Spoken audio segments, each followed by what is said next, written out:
Hey guys, my name is Colin Vassallo, and I'm hopping on to introduce you to the heart idol diagram. This is a helpful visual aid that I use often in my counseling cases, and I usually implement this early on in the initial sessions because it helps to prime people's thinking about why you do the things you do. And even more than that, it gets after the root of the problem.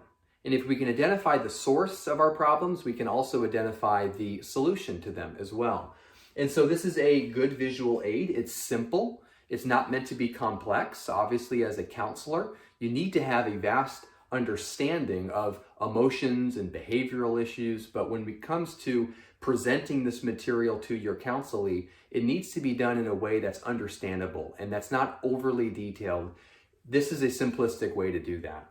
And it's visual. If you're visual like myself, this can also be an added benefit. So what we have is two lists with a heart in the middle, and I hope the glare isn't too bad. You can at least follow along with my words. And on the left-hand side, we have influences. And what we're trying to identify here are all of those things in our life that are external to us, that put pressure on our lives. And because we're in the context of counseling, we're seeking to identify those things that are usually negative. And it can be as simple as traffic, sitting on 405, if you're here in Washington. It can be, how about health? There can be health issues. Okay, maybe it's a relational issue. That's a large category. Could be family, could be social, school, right? And usually you want to build this out based on the needs of your counselee. So what are they presenting? What are they saying? Have them fill this side out. What are those stressors? Is it financial, right? Are there money issues? As Christians, there is temptation that we fight on a regular basis. So the devil can be involved in his adversaries, right? And then bypassing the heart temporarily, I hop over to the behavior side. And here we are trying to identify the output. So here's the pressure. What's the results? What's happening outside of us? What's the product? And ultimately, we're going to identify the heart's role, but we want to first identify the behavior. And oftentimes, counselees can really only think through their life in terms of what's happening externally, right?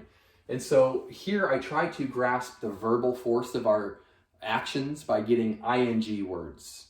So maybe, we in counseling are dealing with something like lying or stealing or spending. Or how about yelling and hitting? Pardon my sloppy writing. Just trying to be quick here. There's so many we can go down. We can have, avoiding, isolating. How about drinking? What about smoking? Let's see. The point really isn't to exhaust this list, but to help them to see, okay, here's what's being, pumped out. And so we have built a list of negative influences and behaviors that, again, are negative and unhealthy. And what we want to do at this point is to help them see something much deeper is going on. Certainly, this is manifesting itself in your life, but is that really the source of the problems? And this is where biblical counseling and secular psychology, for example, is going to have a major divergence, because in most secular models, they are going to ascribe to a naturalistic worldview. In other words, everything can be attributed to a natural cause. And so when it comes to behavioral issues, the same is true. Everything that's happening in our life ultimately is the product of some physical medium. And so that means the solution, of course, is going to be a physical medium, whether that's swapping behaviors around, or cognitive behavioral therapy, or chemical therapy. If the problem is physical, then the solution will also be physical as well. Well, as biblical counselors, we don't ascribe to that whatsoever. We believe in our anthropology that man is composed of two parts. There is a material and an immaterial aspect to us. And it's actually this immaterial and spiritual aspect of our being that's driving our behavior. Solomon said in Proverbs 4:23, "From the heart flows the springs of life." And of course, the heart is not speaking of the physical organ. We are speaking of that which emanates from us, our personality, the things that motivate us, our desires, our mind, will, emotions, everything that really constitutes our being in a spiritual sense is coming from our hearts. And Jesus himself said in Mark 7, it's not what goes into us that defiles us, it's what comes out of us. And so the problem with our sinful behavior exists on a internal and immaterial level, and we need to begin identifying and uncovering what's going on there. So as we peel back the layers, the next thing I do is start speaking about emotions, and we can represent emotions with just a circle. Our little key up here can say circles will be emotions. And again, for the sake of simplicity, we just need to kind of identify the categories. And so one major category, as we all know, can just be, how about anger? Anger, frustration. How about sadness? Grief, depression. And then there's also, fear and everything that comes under that umbrella, worry, anxiety. And so generally speaking, our emotions are going to fit somewhere in there. And usually at this time, I pause and I try to prompt their thinking a little further on this, because we've been trained to think, okay, school's been tough, which is making me worried, which is making me do this.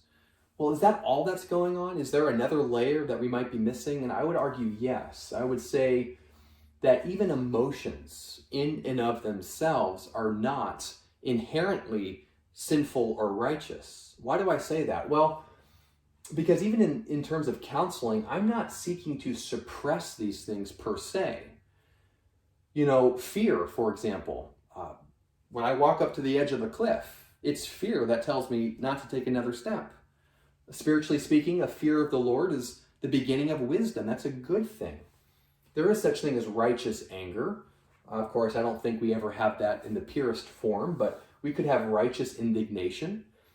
Sadness, you're grieving the loss of a loved one. Well, I don't want to quench your sadness and your grief. That's certainly not going to help you. That's going to hinder you. And so even emotions, I'm beginning to show them, are not quite the solution that we need. We're not quite at the root layer of our challenges, of our of why we do the things we do. The next one, the last one, and the most important one, is heart idols. We can represent this with squares. Now, what is an idol? What's a heart idol? Well, that would be things like control. So I had a brief interruption, but I am back, and we can finish this up now. So we were just getting into heart idols and trying to identify what are heart idols. We've talked about those things that negatively influence us. We've talked about the output, what's happening externally. We've talked about emotions, so we're beginning to peel those layers back, and we're getting to the deepest portions here with heart idols, which are things like control, or we could say pleasure, or we could say approval. Maybe it's comfort. Maybe it's respect.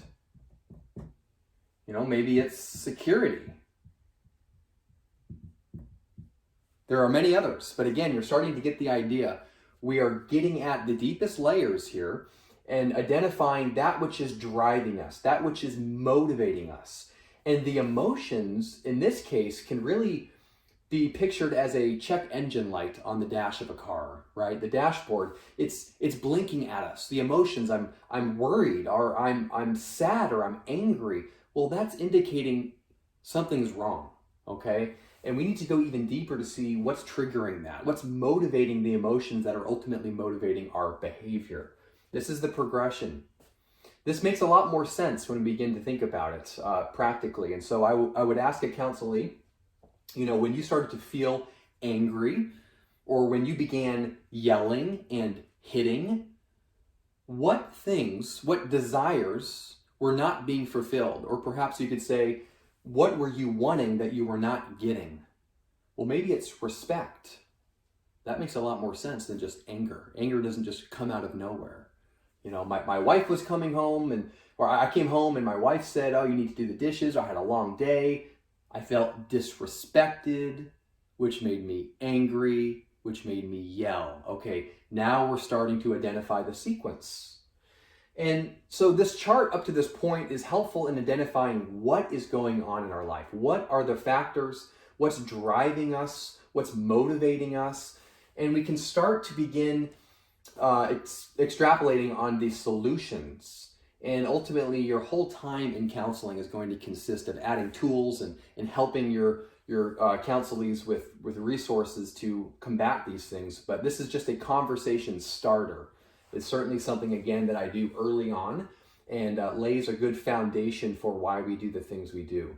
But in terms of solutions, well, we need a change in our value system. We need to help our counselees see that what they are investing in is not delivering on their promises, right? And so if we are trying to find pleasure in our life by committing adultery, for example, well, is that really producing the intended result? Is that really allowing you to get what you wanted? Or is it, like the writer of Hebrews says, a passing pleasure, a fleeting pleasure? You know, you are hitting and you're yelling because you're angry and you're trying to maintain control, but are you really getting yourself to a place of greater control, or are you more out of control? All of this shows that these heart idols, they're driving us, but they're driving us away from God, and they're driving us into things that we didn't expect, right? We think that committing adultery is going to have us gain some measure of pleasure. We think by yelling and hitting, we're going to maintain our control and our dignity and our respect. We think by, people pleasing that we are going to have the approval that we want, yet all of those things turn up lacking. All of those things don't lead to lasting contentment, lasting satisfaction and fulfillment. This is what we need to show our counselees. And so the solution naturally is to begin, again, changing their value system and replacing it with superior worship. What if, for instance, a counselee was able to ground themselves and find security and comfort and control in the fact that God is sovereign? The fact that He has formed their inward parts, He has knit them together in their mother's womb, He has numbered all of the hairs on their head, He is working all things together for good, He has declared the end from the beginning. This is all biblical terminology. What if that reality saturates your heart and mind so much that you have a permanent feeling of comfort and control and security? What if you swapped approval of man with approval of God?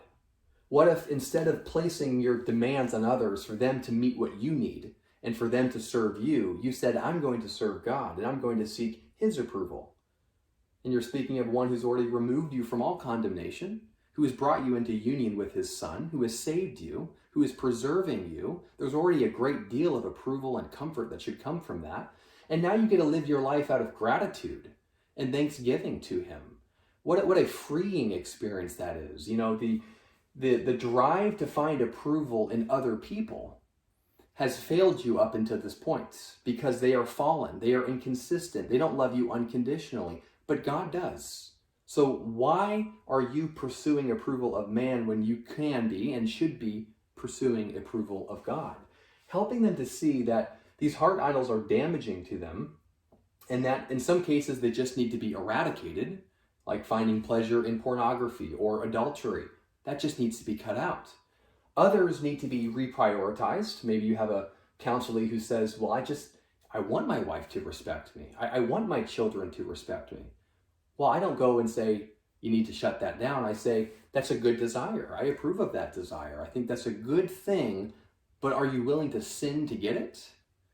Is that so high up on your priority list that you're cutting God out or that you're putting Him second?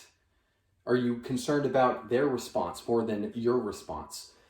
that's sometimes what needs to happen here too, is a reprioritizing of these emotions and of these motivations. And so this is helpful, and what we can do in addition to this is ask some good heart prompting questions. So many that we can think of, but how about this?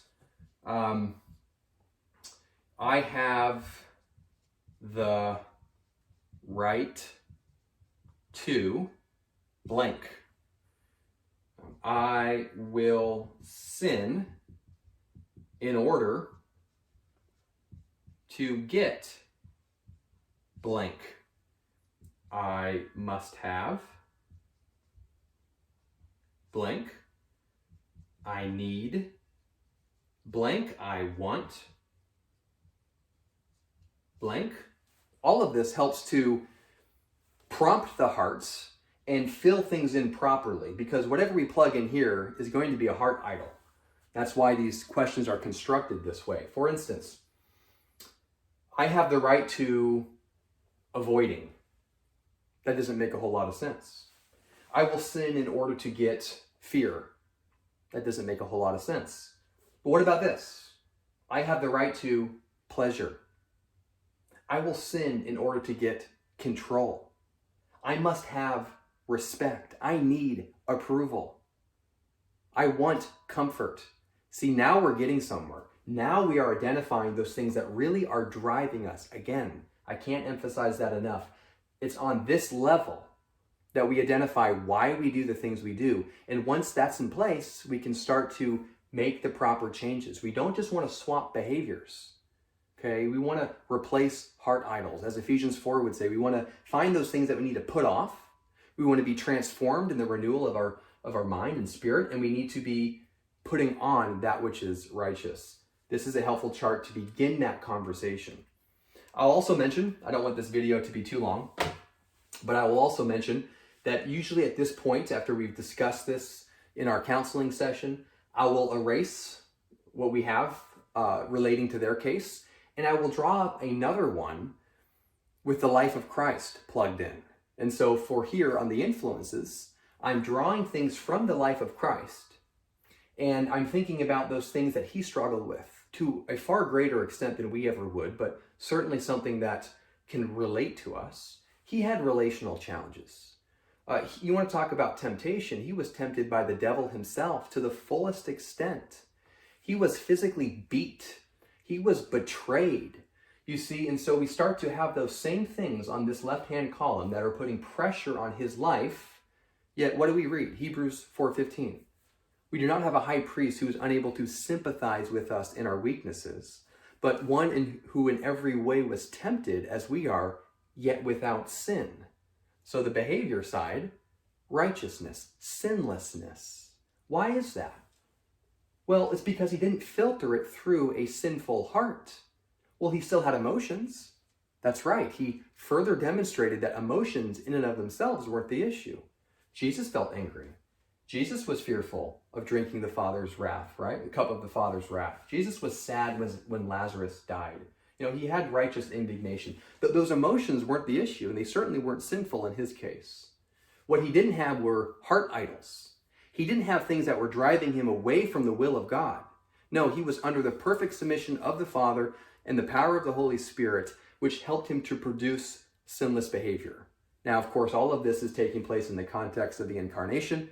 God in his divine nature is impassible, certainly not subject to temptation and suffering and fluctuating emotions and states of being. All of that is theologically important, but when we're relating this to a counseling, we can speak of his life in human flesh, in which the whole fullness of deity dwelt bodily, but was still subject to all of those things that he wouldn't have been otherwise in his divine nature, yet without sin. That's our model. That's our template. And so we can go back to the life of Christ and analyze how he's responded to the fluctuating circumstances of life and the challenges of life, those influences, how he filtered that through a holy mind, a righteous submission to God, a love of God and the Father and the Spirit, and out came sinless behavior. Now, we'll never have that. We'll never have the list on the right-hand column be perfectly holy, praying, serving, worshiping. No, we'll never have that perfectly.